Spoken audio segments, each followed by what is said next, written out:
In this video I'm going to use some hillbilly ingenuity to build a brake bleeding tool that I can use to bleed the brakes on my vehicles without any help.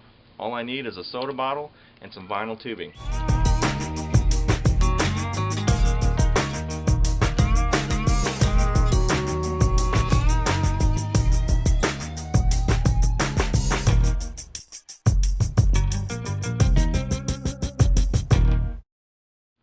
The vinyl tubing that I've got is a 5/16 outside diameter and a 3/16 inside diameter. I got this out of the plumbing section at the home improvement store. I need a 5/16 drill bit. I'm going to drill a hole right here in the top of the cap so that we can slide our tubing down in it. I've got a 3/32 drill bit. We're going to do a small little vent hole off to the side of the cap. Alright, just put the tube through the lid. And you want the length of the hose to be all the way to the bottom of the container. Of course you want a nice clean dry container. Alright, now we're ready to start bleeding the brakes, and what I did was just clean off the reservoir here. What we're going to do is fill this all the way up to about the cap level, because having replaced that long brake line, we're going to go through quite a bit of fluid here to fill it up. So I'm going to go ahead and just pour that in. If we spill brake fluid on the outside, we want to clean that up right away. Brake fluid's pretty corrosive. Try to keep any contaminants out of the brake fluid. I'm going to bleed all four wheels, make sure there's no air in the system whatsoever. Having replaced that really long brake line, there's a lot of air in it right now. What you want to do is bleed the line that's furthest from the master cylinder or from the ABS module. Now, in this truck, the ABS module is located about halfway down the truck underneath. About underneath the driver's side extended cab. It's down underneath there. The line that would be the longest, in my estimation anyway, could be wrong, is the passenger side tire. You see that we have these lines coming off, and they go down underneath and down the frame rail to the ABS module, and then two lines come right back up. You can see this newer one here, this green one. I replaced that a while back.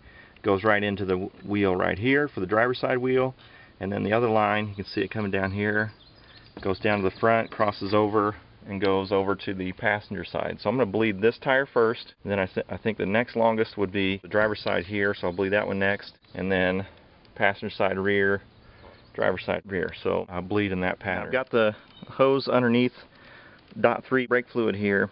You want to make sure the end is underneath the level, submerged completely. We're going to take this end and we're going to slide it over the nipple end of the bleeder valve. I took the wheel off just so we can get a better look at what I'm doing here. You don't have to take your wheel off if you're going to try this.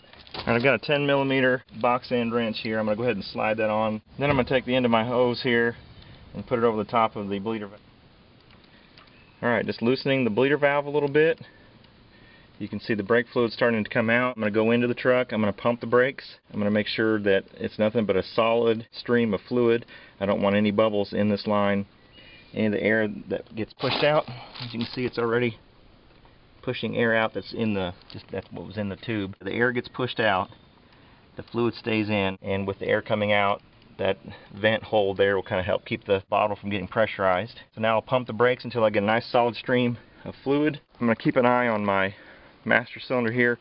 I certainly don't want that to get emptied. So I'll keep an eye on that, making sure I keep that full at all times.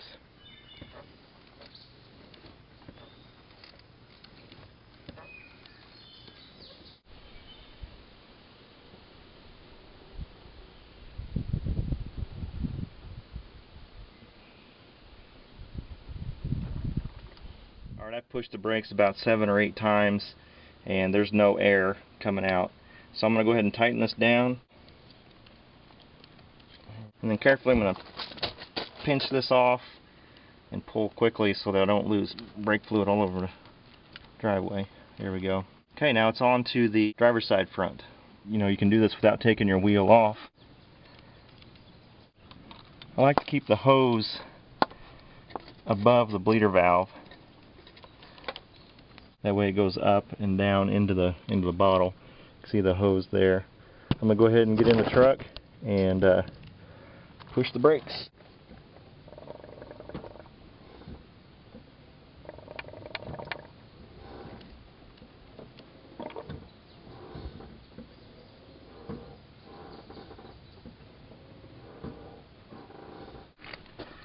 and it looks like there's no air in the hose, so this one's good. Now I'm going to go back to the passenger side rear tire. Alright, with 2 more wheels to go, you can see I've gone through quite a bit of fluid. So I'm going to go ahead and top this back off. Try to keep the fluid clean, not get anything down in it or in your container. Okay, I'm back at this. I had to stop because the bleeder screw in the caliper was fused, and I rounded off the nut, and I ended up taking the brake caliper off and clamped it to my workbench, and still couldn't get the bleeder screw out with a pair of vice grip pliers, so I had to go to town and get a brand new caliper just because of that stupid screw. Look what you did, you little jerk! Anyway, got the 10mm wrench on, hose, pop bottle. Let's go to bleeding.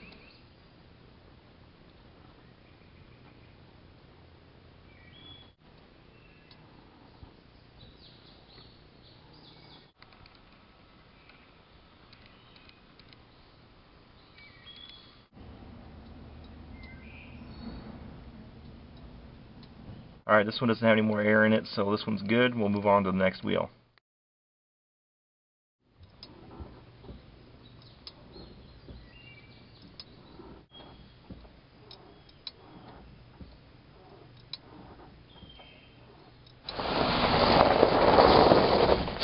Brakes work.